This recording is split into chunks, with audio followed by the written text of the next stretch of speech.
retro future. Greetings, ladies and gentlemen. I'm Fitzgerald H. Bendelsmith, and I'm continuing our lecture on the post-Napoleon era in the ever-expanding world of the Association of Ishtar. In our previous lesson, we discussed REAM and their struggle to develop ways to handle the ever-escalating rift dilemma. In particular, there's an increase in the number of weird beast infestations. This is the colloquial designation for the less natural-looking creatures emerging from the anomalies called rifts. Fortunately, most of these creatures are mundane animals that involved in environments similar to our own, but some are more extraterrestrial.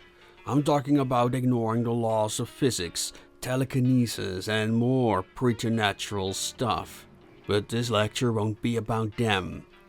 In our next few lectures, we'll discuss some of the most controversial army units of the era, that being the International Penal Legion, recruited from the French penal colony of Cayenne.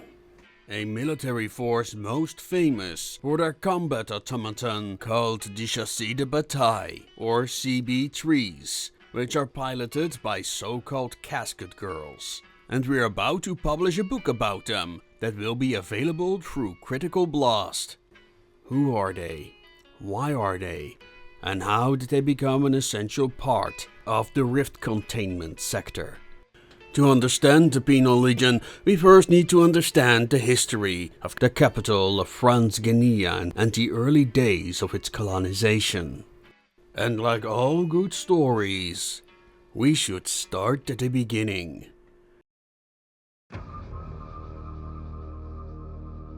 This is a tale of ambition, folly, and the pragmatism of the coming age. In this lecture we'll discuss the often ignored parts of the world, that being the penal colony of Cayenne, but better known to its inhabitants as Devil's Island.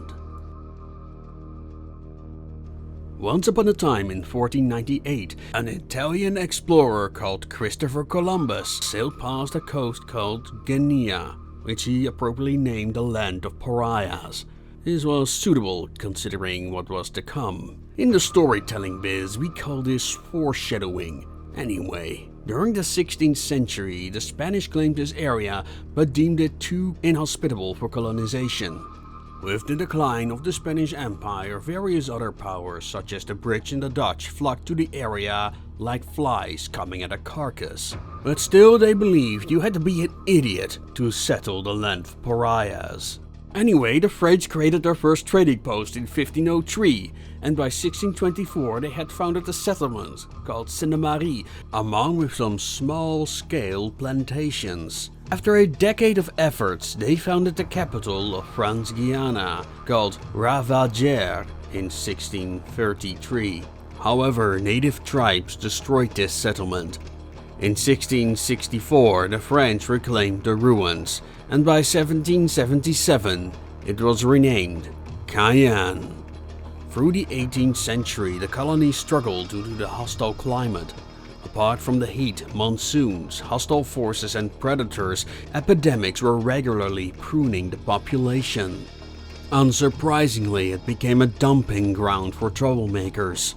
This started after the execution of Robespierre, the tyrant of Paris. 193 of his supporters were banished to Sainte-Marie, setting a precedent for the events to come. During the late 18th century, the afflicted of these epidemics were delivered to convents like Saint-Lorrain that were located on the nearby islands just off the French Guinean coast, which would become known as the Salvation Islands.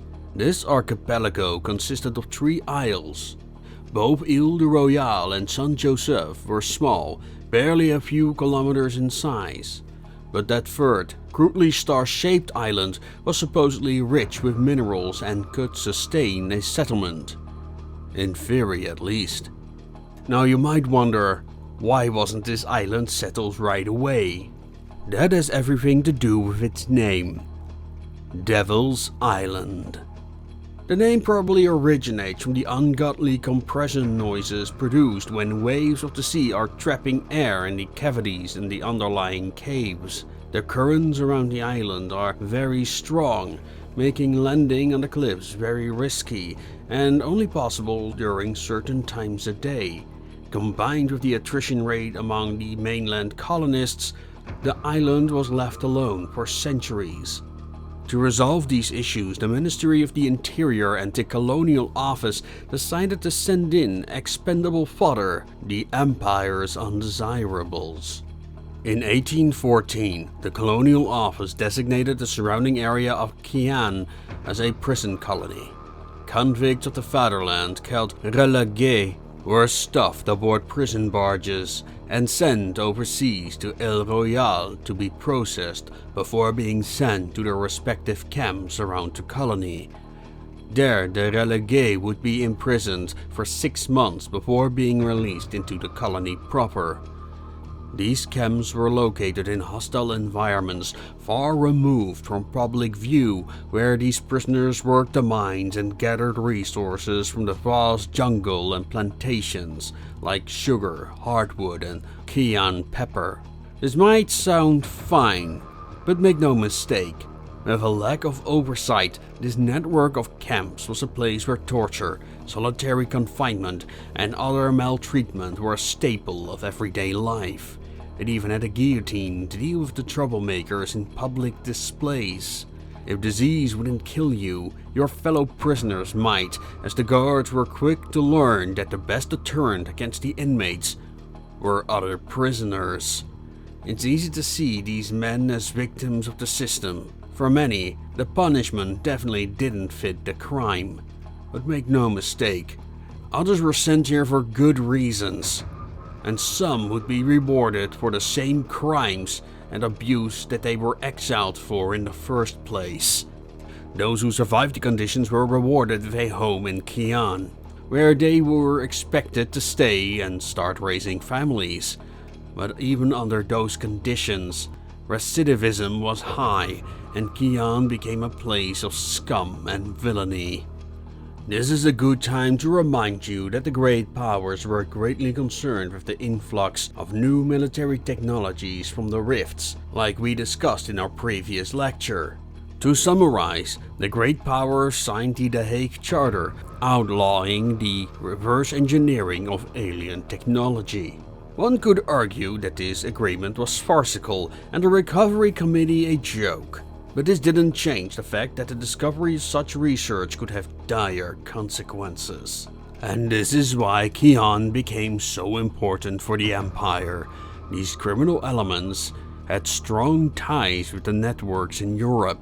This assisted the colony administrators in building out an economic model of clandestine development programs and the smuggling of resources and machinery required in the production of prototypes and components. Before long, it was nearly impossible to make a distinction between the gendarmerie and the many gangs carving out a niche in this new economy. So far, so good. But as Cayenne's economy developed, the prison colonies swelled with male convicts. A problem for most colonies during this period was that they primarily consisted of men. These men fraternized with and married local women to keep themselves occupied, creating new ethnicities of so-called mestizos and criollo. However, more was needed to expand the settlements and industries. Those coasts were uninhabited for centuries for a reason after all.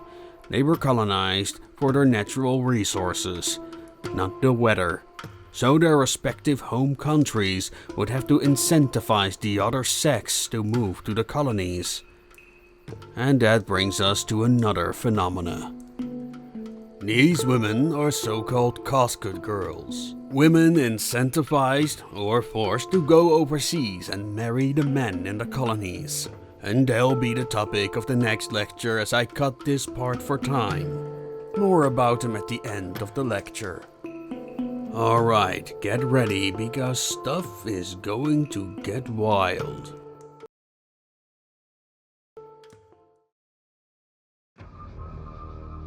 This is the Cayenne penal colony, not to be confused with the capital of Cayenne, but the prisoners called it by its more famous name, Devil's Island.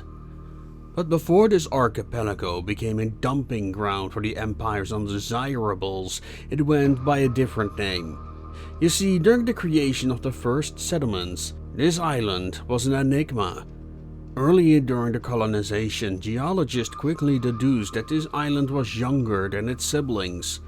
Volcanic activity could have explained this, but for that there needs to be a volcano.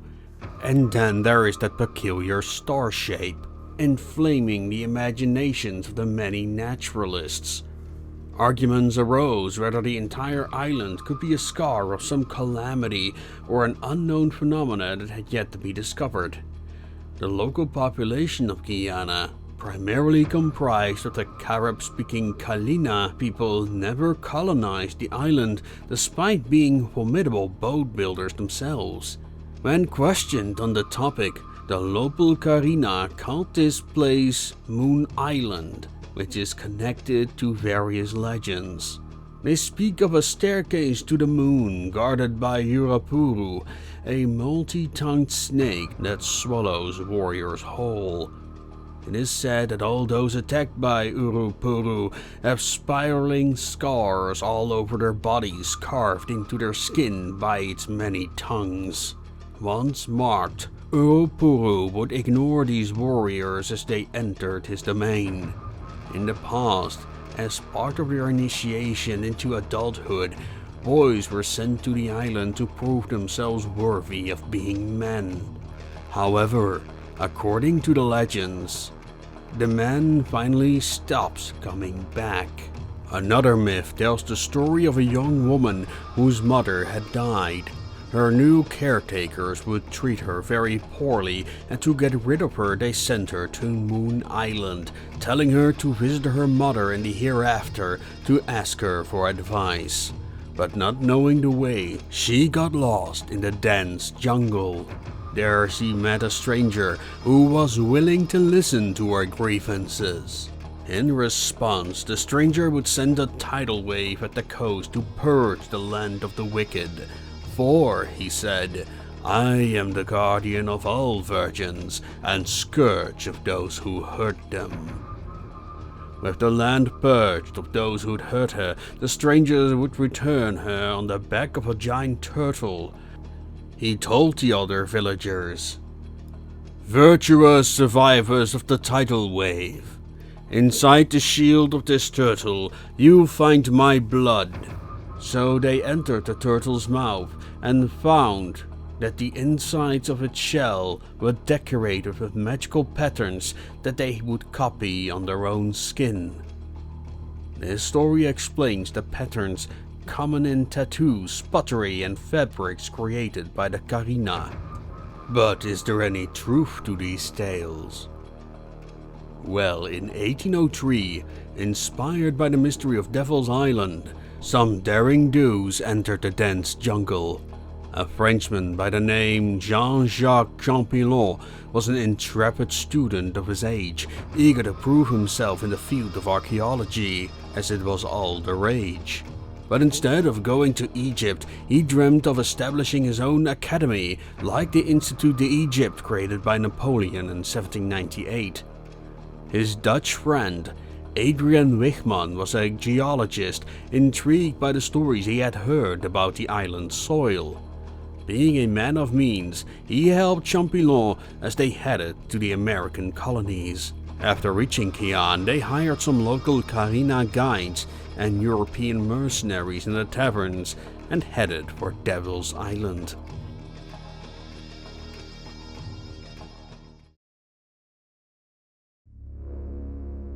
After establishing camp, the expedition started exploring the dense jungle. Details on the expedition's findings are sketchy, as the French Ministry of Cybernetics refuses to disclose the records. We do know this. After days of frantic searching, the expedition caught sight of a suspicious spire at the center of the island. Convinced it was a ruin, Champollion wanted to press on, but the members were afflicted by disease and their food supply was spoiled. Champollion, desperate and suffering from fever dreams, ventured into the jungles by himself. Wichmann, with the remaining loyal men, gave chase to save his friend from his own actions. Instead, they reached the base of the massive ruin towering over them like a foliage-covered cathedral whose form had been weathered down by the ages. Wichmann described it as a temple of Mesoamerican origin like Mayan or Aztec, although this is considered to be very unlikely. One of the mercenaries kept a diary of his experience in Cayenne, including the discovery of what they now call the Moon Spire. This is his entry on the 30th of September, 1803. When we reached the ancient gate, the doors had been torn out by the bush long ago. Cobwebs were destroyed by our torches as we forced our way through the foliage into the dark of the ruin. As we followed the roots filling the hall, we called out the fool's name. Champollion! Champollion! But no reply came. Although the inside of the structure was enormous, we were trapped like rats inside a maze of collapsed floors and tangled roots. Eventually, we were led down a staircase leading into a courtyard of sorts, smelling of mold and decay. When we set foot on the ancient square, we heard a distant rumbling in the dark accompanied by a deep hiss. Pistols drawn, we held our breath as we scanned the dark by the light of our torches. But nothing happened. One of us pointed to the side. Look! Between the roots we saw a light reflecting off a glass surface. A stela, with familiar looking patterns that light up like crystal dust, whereas the torchlight touched the surface. I heard Wichmann whisper as he peered through the foliage. Fascinating. At the moment I feared he was going bonkers like Champollion. Trying to find our way out of the courtyard, we came upon another marvel. By the foot of another staircase rested a mechanical cadaver, the size of an elephant. A shimmering carapace covered the bulk of the strange creature. Despite the accumulations of moss and vines obscuring the head, the armor looked pristine, like a stag beetle carapace, reflecting an array of green colours. Immersed in our discovery, we had forgotten about Champollion, until we heard steps running up the ramp. We ran after the noise, but whoever we were chasing through the dark escaped us. Was it Champollion? Probably. We had yet to find him. But I heard rumours that after Deviltown was founded, rumours of a white bushman covered in Karina-style tattoos, spread among the colonies, speaking gibberish. I doubt it was Champollion, but it sure made me wonder about the person who was fleeing the ruins that night. After the discovery of the ruins and the marvels within, there was a renewed interest in the strange island. Before long, new expeditions ventured into the jungles. However, Napoleon had little interest in the Americas. Not to mention a lack of ships, after much of the fleet had been sunk to the bottom of the Nile. So, Devil's Island remained untouched. This turned out to be fortunate. When the English took French Guiana in 1809, they never discovered the secrets of Devil's Island. When the Congress of Vienna was in progress during 1814, few cared about this inhospitable place, and French Guiana remained French.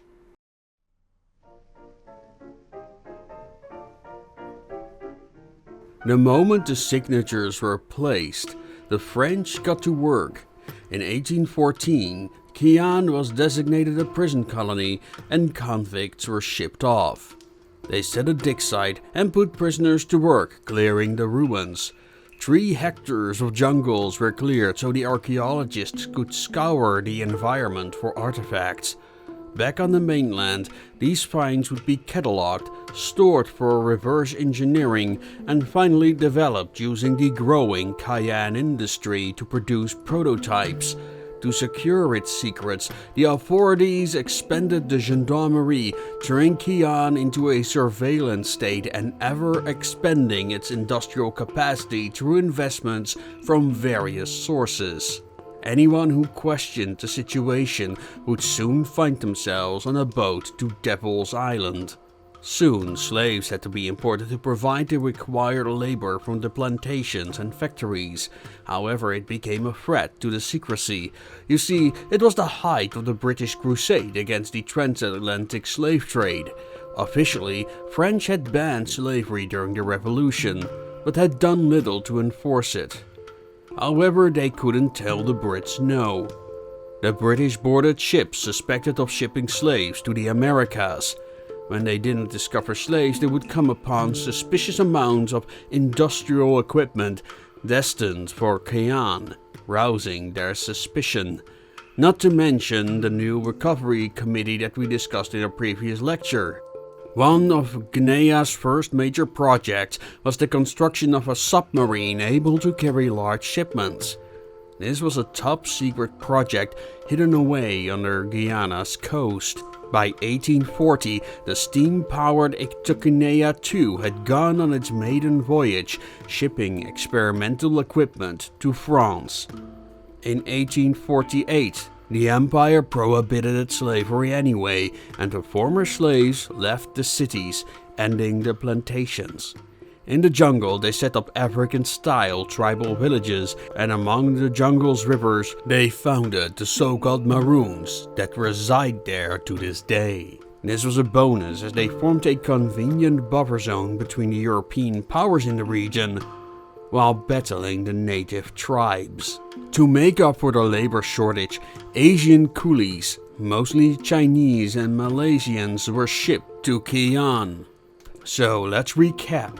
You have an authoritarian administration, criminals in the cities, coolies in the ghettos, and Maroons at the border, all surrounded by the native tribes like the Carina. But by some miracle, these forces are keeping each other in check. And with investments pouring in from various undisclosed sources with little oversight, the Empire's Sweatshop was flourishing. But like all good things, this would come to an end. And with that, we come to the end of our presentation. Thank you so much for listening to the end. Before I continue my ramble, let me first thank Tinglesmith for his contribution as the Nameless Mercenary. He has an ASMR channel where he does various roleplays that is also a lot more successful than mine. So, go check out his stuff if you have not already. He also recently funded a game on Kickstarter called Shadow and Steam. If you want to learn more about that game and all the efforts that he went through to make that, go check out our podcast that we did together here on this channel. And also a thank you to Alex Castro for all the art that he created, especially for this video. And lastly, a special thanks to Spyglass Jack, who made the design for the Guinea II. Because that's how we roll with these videos. If you design it, we'll include it. So if you have cool ideas to share, please check out our Discord channel. And we're still working on the RPG that we intend to finish by this autumn so we can present it on Spiel. If you'd like us to include stuff in the game system, then Discord is again the place to be. In this regard, this video was a deep dive into the history of South America and the French colonial system. I was quite overwhelmed by the amount of information I managed to dig up and the complexity of Cayenne that is rich enough to dedicate an entire source book on in the future, but we can only make that happen with your help. You can do so by spreading the word of this channel and what we do here. If you want to get more directly involved, you can become a member on REAM Stories.